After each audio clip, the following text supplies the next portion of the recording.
gallery, it's okay. What's the issue?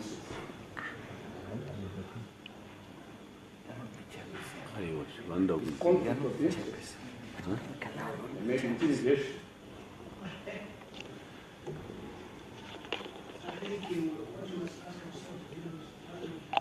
What are those galleries for and for who? We must be very clear on that and not start other rules. Those galleries were not built by anyone. What are they for? There are people who come in to think, listen. They don't participate, they just listen. So what harm can they be in thing listening? Unless somebody in the gallery participates, then there's a conflict of interest. No, correct.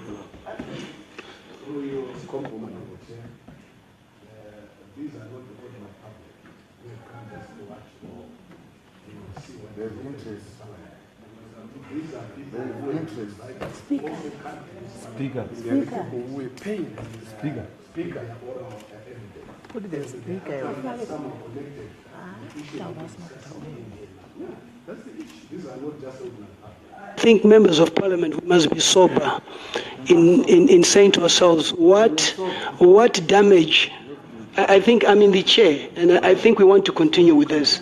What harm will they do by being sitting in there and listening? I need you to guide me on that, because there's no written issue on who comes to sit in the gallery. Yes, Honorable Madam. Thank you, Chair.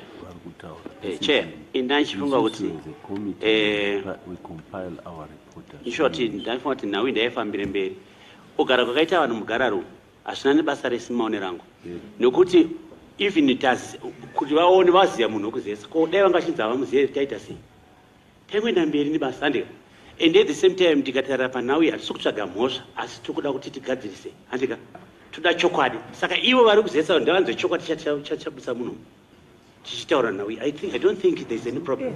Mr. Chivayo, may you proceed. Thank you. Thank you, Honorable Chair. Intertrek Zimbabwe is a local company that I formed in 2012, and shareholders are Mr. Wicknell Chivayo, myself, who I own 50%, and my partner, Mr. Yusuf Ahmed, who is also owns a company called Intermediate Investments, so he's also a 50% shareholder.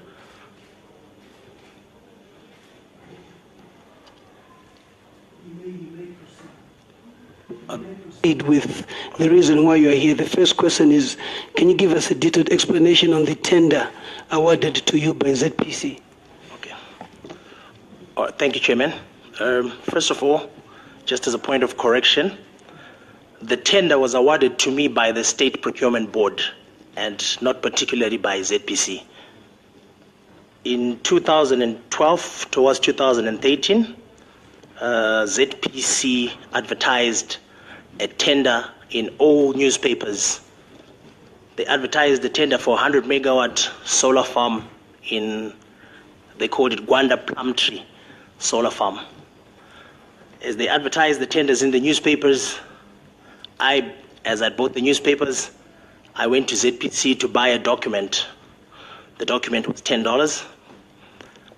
After buying the tender document, I had a lot of interest in the project because I had various technical partners world over who I thought I could partner with and participate in the project. So after buying the document, we attended a pre-bid conference. This pre-bid conference was well attended by maybe over 70 companies, where they outlined to us how they intend to implement the project and where they want the project to be and certain guidelines that were required. I traveled after this pre-bid conference, I traveled to Germany, where I met various companies that are involved in solar energy. One was Greenfield Solar Energy, and then the other one was Freytag, and I had discussions with them. Upon having discussions with them, We agreed on certain criteria we would use to participate and prepare a bid for the tender. When he went through this tender thing, he finished the State Procurement Board with regard to the issue of having a criminal record. Did he put it to that he went through that before, since it's part of a condition? I think what I would do is it is the first question that will be asked after his presentation. It will certainly be asked. Okay, may you proceed? Also, should I answer the question? Or No, should I- you answer it later. Proceed. Okay. So we then submitted a new bid with Chint Electric at a cost of 173 million.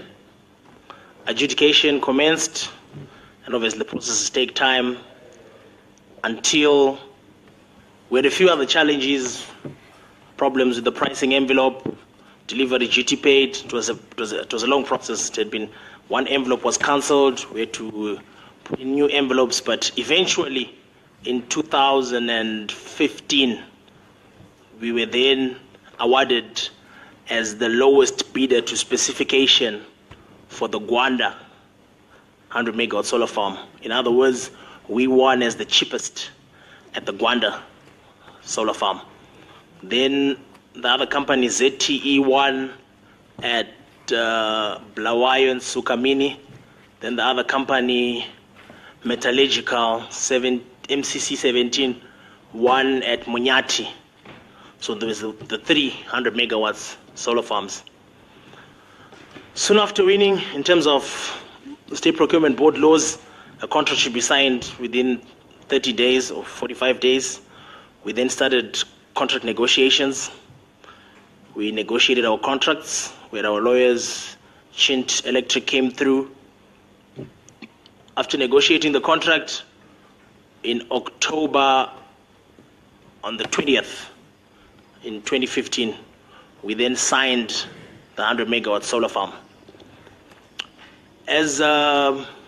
After signing the contract, as part of the contract, ideally, you negotiate the contract how you want, and it's a question of one company can have a completely different contract with the other company because it's based on how you negotiate.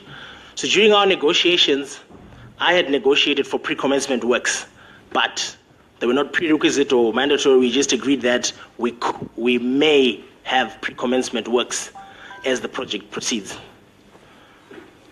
After the contract was signed, we needed a feasibility, a bankable feasibility, which the banks obviously require before they can even look at the funding of any project. They want to know if the project is feasible. So I engaged a company from China, obviously because I had Chinese partners. I thought a feasibility from a Chinese company would be much better. So I engaged a company called Shanghai Electric Power Design Institute, which is the biggest and the best in the Shanghai area, and as well Chint is also in Shanghai, and we were also going to go and present our loan application based on the Shanghai China Exim branch. So everything would have been work out easier if it's done in Shanghai. So Shanghai Electric Power Design Institute came through to Zimbabwe. They went and stayed at the site for about 3 weeks, had all their small solar panels and equipment to test the feasibility to see if indeed the sun from Zimbabwe can generate energy that can go into the national grid. They did all their tests and they went back to Shanghai. As soon as they got to Shanghai, they prepared a comprehensive document, which is the feasibility study, which they then presented to me and said, Mr. Chivayo, we finished the feasibility. That's obviously the first step because there was no feasibility. We had just gone to tender without a feasibility. So when I got the feasibility, in terms of the contract, as part of the pre-commencement works, the feasibility was there at a cost of 2.1 million. And then we had agreed that the pre-commencement works would limit them to $4 million. And we had agreed that would do $1 million a month, and we outlined the works that would classify under the pre-commencement works. The basis of doing this was we just wanted to have some sort of activity to say, take for instance, we have the feasibility.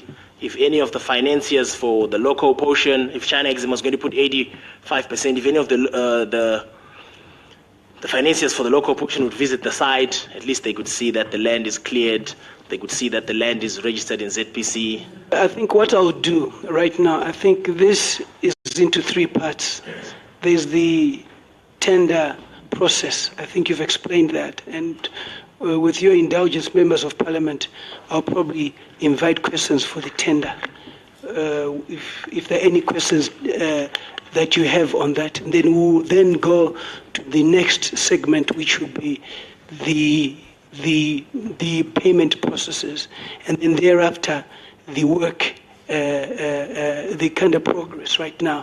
I want to break it down in that. So I'll then invite members of parliament if there are any questions relating to the tender process that I just explained. Honorable Mthami, you had raised that issue. I'll give you the floor. Thank you, Mr. Chairman. My question to Mr. Chivayo, through you, Mr. Chairman, is to do with the processes that he had to go through as a result of requirements of the State Procurement Board. Is it on record that when he went there, he actually went against rules which are supposed to be applied with regard to him having been referred as a person who had a criminal record? Is it official that he has a criminal record?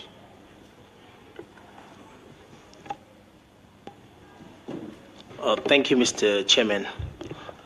Thank you, Honorable Member. And thank you for your question. First of all, when you participate in a tender, there is no clause that specifies or outlines issues of business people with previous convictions. A previous conviction does not mean the requirement in the tender document. And you seem to have missed my explanation. I did not say I traveled to see the partners after winning the tender. No. I went to see the partners first. Then we agreed to put a bid together with their balance sheets, with their profiles, because the tender document is not just 5 pages. It's more than 1,000, 2,000 pages explaining how you're going to put the solar farm, which is then marked. And then they say, yes, this explanation is correct. These people can do it. So Chint did everything. All I required was my certificate of incorporation and who are our directors and a few things from the local company. But the whole submission was based on Chint Electric's credibility, balance sheet, and experience. Chairman, just on a point of order, Chairman. Can I just answer the questions right through? No, Just on a point of order, Chairman. Yeah, on a point of order, just hold on. Yes, Thank you, Chairman. I think, like what Mr. Chivayo just said, so can we safely say his company, Intertrek, was just a briefcase company? Can he admit that? Because from what he's saying to us now, the major company was Shanti, whatever he's calling it.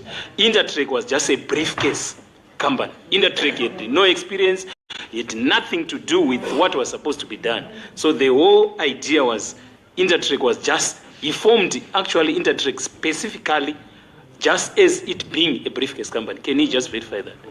I think that question has been asked by Honorable Joe. I think that he will respond to that. I think... My follow-up question before he passes there. My follow-up question is that, Mr. Chivayo, can you admit here that you abused the privilege of being a local? Because your company was just a facilitating company. You had nothing totally. So can we say you abused your privilege of being a local citizen to go and get people who have got money, who could come by their own, to come in and invest, and then you just benefit? And because the advantage and the disadvantage here is, if you're a local, you tell us that there's a discount that you are awarded. If it's not a local, he pays much more money. So the country has actually lost money because you intermediate as a local and you get a discount which was supposed to be coming to your company if you had invested with your money. But that discount went to a foreigner who is not supposed to benefit because he's not a local. Thank you for your question, honorable member, but this is normal practice. This is how tenders are participated. You have a local company that works with an international partner. There is no abuse whatsoever of being a local. Honourable members, I think you have the power to invite the State Procurement Board, and I think some of these questions are directed to the State Procurement Board in terms of what criteria do they use in picking companies. We shall call the State Procurement Board to also respond to this. I think some questions are for the State Procurement Board.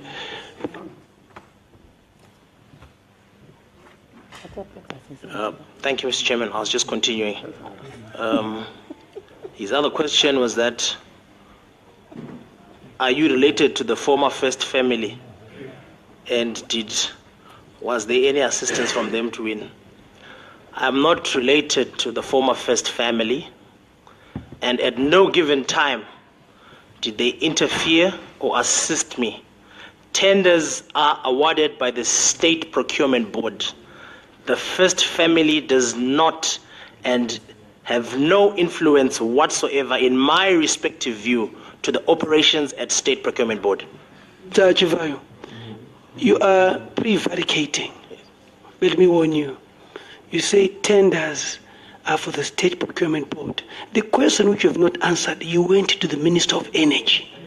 And you still have not answered that question. And you cannot answer questions as and when you feel like answering them.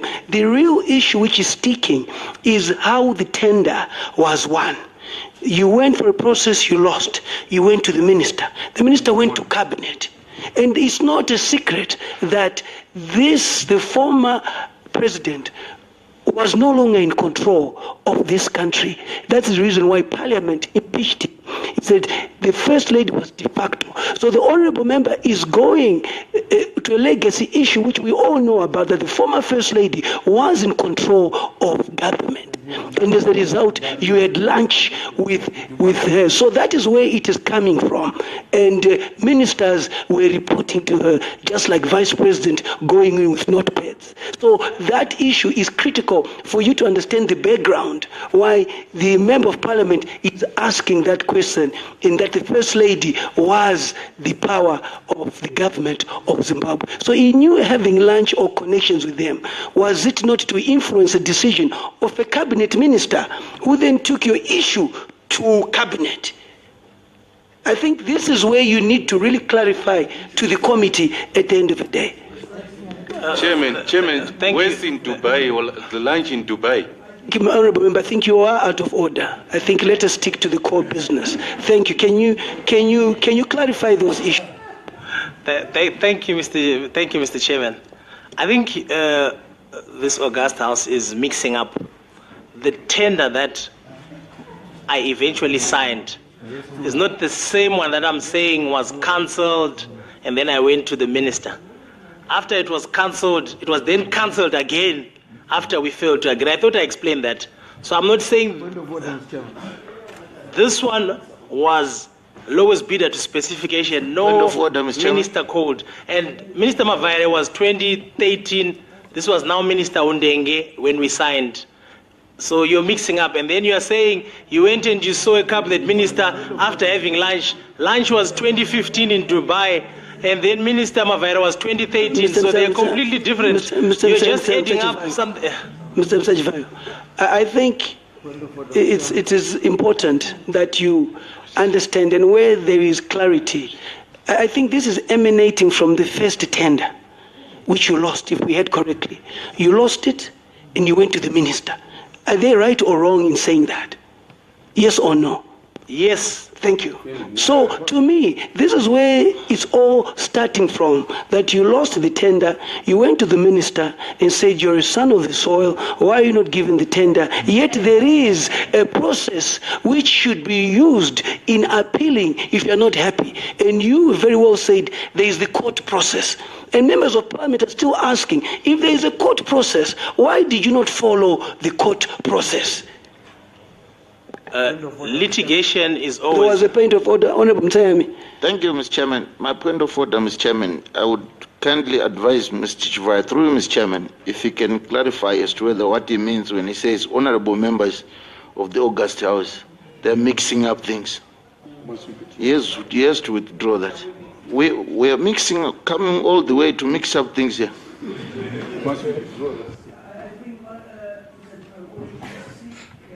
When you seek clarity at any point, come through me and say, I think this is where you would want to more or less clarify. Members of Parliament feel totally insulted when you say to them, it's mixed issues. I think a better word next time could really fit the course. Can you withdraw that? My apologies, Chairman. I withdraw the statement. Thank you. Yeah. For clarity, I'm saying Minister Mavaire was 2013. Minister Ondenge was there in 2015. So when they say you had the lunch in Dubai and then you came back to the minister who influenced the cabinet, they're completely different events with different timelines. That's what I was trying I to think get it is you who's mixing issues. The first issue which you need to respond can I to... rather- No, hold on, because we now need to be on track. The first issue which we've dealt with is how you won the tender. Yes. We are on that. Yes. And the members of the committee are asking that the first one you said you lost. It's you who said it. Yes. But you then went to Minister Mavaire. And yet, when you lose a tender, it does not say you must go to the minister. It says you must follow the due process of going through the courts. And this is where the issue is. Because once that is cleared, then there is clarity in terms of moving to the next phase. Because without clearing that, there is due influence in whatever you got after that. That's really, in summary, that's really what you must understand. Show that there was no due influence. Prove to this committee that you followed a due process like any normal citizen of this country. Because the question then arises, how many people also lost the tender? There were 3 companies, you said. So the other one lost and went home and probably went to court. So did that one equally go to the minister? That's the next question that would then have to ask the minister when he comes before us. Because why then award the one that came to you, which lost, and not the other one, that thing lost? So I think, in a nutshell, that's really what you need to more or less zero on in how the tender was given to you. Thank you, Mr. Chairman. As I continue to answer the other questions I've written down, I'll just respond to that. There were 3 companies that were compliant. Compliant in simple terms that they had passed the funding and technical specification. So ZTE, Introtrack, and the one that had been awarded number 1. So the request was, since there are 3 companies that are both compliant on funding and technical, why can you not award the compliant companies? Because they are able to do the work and they have the experience. So the other 3 had no chance because they were non-compliant. So the 3 that were compliant were then awarded. So whether ZTE went to the minister or also tried to lobby, or I won't comment for them, but I went to the minister because litigation is always a last resort. So I went to the minister, I wrote to the chief secretary, I wrote a letter to State Procurement Board Chairman Kwaza, and we went and we saw him and we explained to him. And he also understood and said, yes, I'll consult my principals because what you are saying makes a lot of sense. The deficit is 1,500 megawatts. What reason do we have not to award other compliant companies as long as they are willing to match the price of the lowest bidder that we awarded? So it was a question of I was trying my luck. I wasn't just going to give up after putting a lot of effort. I had spent outrageous amounts of money putting together the bid, going to China, going to Germany, teaming up with the partners. So on the issue of... So you were explaining, still we need to be on course. These 3 companies go, 3 are non-compliant, they don't get, these 3 are compliant, that's fine. One of them wins, all right? All 3 won. All 3 were awarded. All 3 won the Gwanda. Not Gwanda and Sugamini and Munyati. All 3 won. Yes. So when you went to the minister, you were going to minister to appeal on what? To say these 3 compliant is it not feasible for you to award them because they are compliant, looking at the issue of power shortage? The issue is this. You went to the minister. You went to the minister before you were awarded. Yes. Exactly. Yes. That's what the issue is. You went to the minister before you were awarded. Yes. So why go to the minister and avoid a due process which is there? Well, that was due process because I then wrote letters right to the minister, to the State Procurement Board, and to the Chief Secretary saying I was going to try and go to court, but once I go to court, it would then stop the one who has been awarded until my determination of my legal battle. So in the interest of everybody's time, what was the basis? If I go to court... I don't know. Are you aware that you are now getting the Chief Secretary to come here to this committee and respond? So we're taking note of all this. So the Chief Secretary can now work outside the State Procurement Board. So the question is, what is the purpose of the State Procurement Board? If we have executives interfering, and the whole point of the State Procurement Board is for fairness. But if you're now naming these people, clearly illustrates there was undue influence to you being awarded that. You've spoken about the Minister of Energy, you've spoken about the Chief Secretary to the Cabinet, you've spoken about equally writing to the Chairman of the State Procurement Board, yet already a decision has been made instead of you going to court. So I want you to understand that whole process. All these names that you're bringing in will be brought before this committee to ask them what powers do they have in terms of the functions of the State Procurement Board. I hope you're taking note of that. Indeed, Mr. Chairman, thank you for that. I wrote letters to the Chief Secretary, and the response came signed by the Deputy Chief. Must have been Luke, the one who was in charge of Zimaset cluster. But I've got all the responses. And if this House would like to see them and the letters I wrote to make a follow-up, that is very possible. So, in summary, what did the thing response when you wrote? What was the response? The response from the Chief Secretary said that we confirm receipt of it copied State Procurement Board. We are in receipt of your letter talking about power, and we recommend that wherever necessary and possible, the country needs more power to ameliorate the energy shortages that the country is facing. Please find a way to resolve this without having to delay national projects. And that was it. So the Chief Secretary to the President and Cabinet, the Deputy Chief, that is the one who then responded, was wrote in charge of Zimaset. that letter. Yes. Can we get the letters you wrote and the responses? Yeah. To this committee. When do you think we can get that? I'll just look for them and then I'll we need to have a time frame. Can we get those? When can we get those? I'll go and start looking for them, yes. You're not still giving us a time. I think by the end of the week I should have found them. Thank you very much. Okay. So this was the question I was responding to. Are you related to the former First Family? I'm not related to them. Then the next question says you formed Intertrek in 2012. A year later I signed a contract with a year experience. It was not about... The other question you missed out from Honorable Ndewele is that what are your qualifications? I have no qualifications. I'm not an engineer. I just run the company based on experience.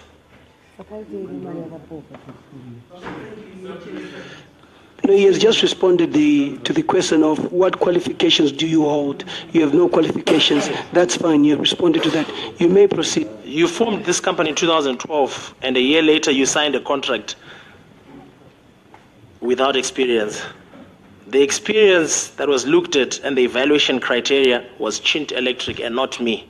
So the issues of the local company were neither here nor there. They were not important. What they wanted was an EPC contractor who can install a 100 megawatt solar farm, and Chint Electric was the ideal. Was this company registered for this tender only?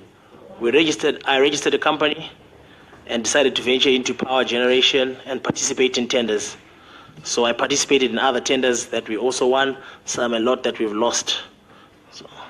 So in terms of the tenders which you have participated in, before this tender you won, were there any other tenders that you won involving this sort of business?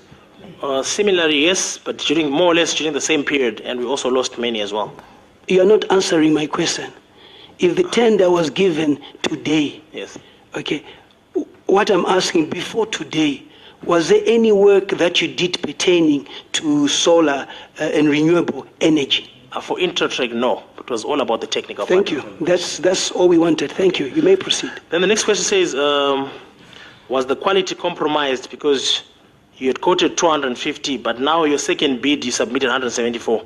This is the reason why I left the European partners and chose the Chinese, because the Chinese were a much bigger company and were willing to give a better price. So on the second submission with Chint, the first submission was with Greenfield Solar Europa, and then the second submission was with Chint Electric China. So they gave me a better price, which is why I put 174 million. I hope that, so no quality was compromised. It was still a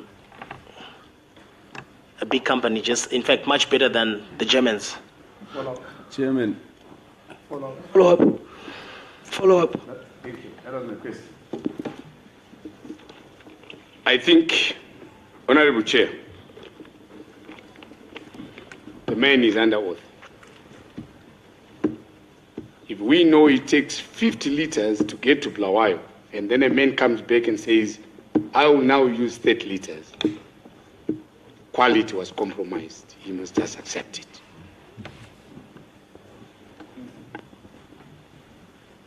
Point well noted. Chairman. Yes. Should I respond to that? Sorry. No, you don't have to respond to that. I said the point has been noted. Chairman. Yes, Honorable. Chairman, I haven't been answered yet. The reason why I'm saying I haven't been answered, I asked him, he kept, in his presentation, he kept saying, He's still responding to certain questions. Some are follow-ups coming through of people who asked the questions, so I have to go back to them. Okay. So let us allow him to finish responding.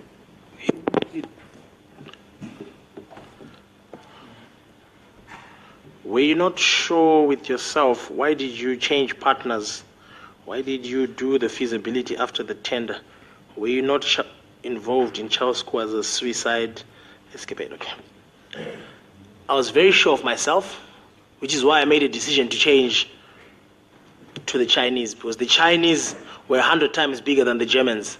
And after doing my research, I saw that Chint would be easier for Zimbabwe to do business with a Chinese company than it is to do with the European community because of the sanctions. So it was a bold decision that I made, and I wasn't doubting myself in any way. That's the reason. And I changed partners because I wanted to go in a lower price. Why did you do the feasibility after the tender? It was a tender document. It said feasibility, engineering, procurement, and construction, and the funding. So I think that's a question ZPC could answer best, because this was a requirement that once you win the tender, you identify the land yourself. Go and look for the land yourself.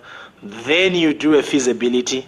This was tender requirement. It was not my decision to say I would do the feasibility after winning. After being awarded, I did the feasibility. That was the tender document requirement. Follow-up, Chairman. Honorable.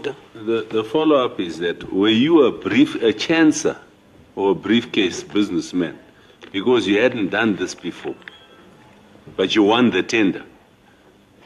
You had never done it before, but you won the tender. I think that question has been asked, he has answered it, and I think some of these questions are for the State Procurement Board, like I've said, to tell us the criteria that they use in giving tenders to people, whether briefcase business people or not. And just to answer him as well, when you say briefcase businessman, it's a question of how you want to look at it. I think I've said that it is for the State Procurement Board to ask the criteria that they use in picking.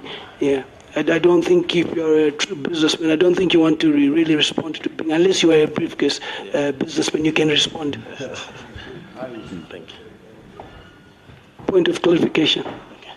Thank you, Honorable Chair. Right, you mentioned that on the tender document, he was supposed to look for the land himself. So how much did he pay to Gwanda Town Council or Gwanda Rural Council for the project? No, but tender the site. Should I continue the questions or should I answer that one first? Continue the questions which were given to you first, and then you can answer that later. Thank you, Mr. Chairman. Were you not involved in Charles Kwaza? I didn't know Mr. Charles Kwaza personally, and I was never involved in his personal life. I just knew him as the chairman of the State Procurement Board until his dismissal or resignation. May we know when you were awarded the tender dates?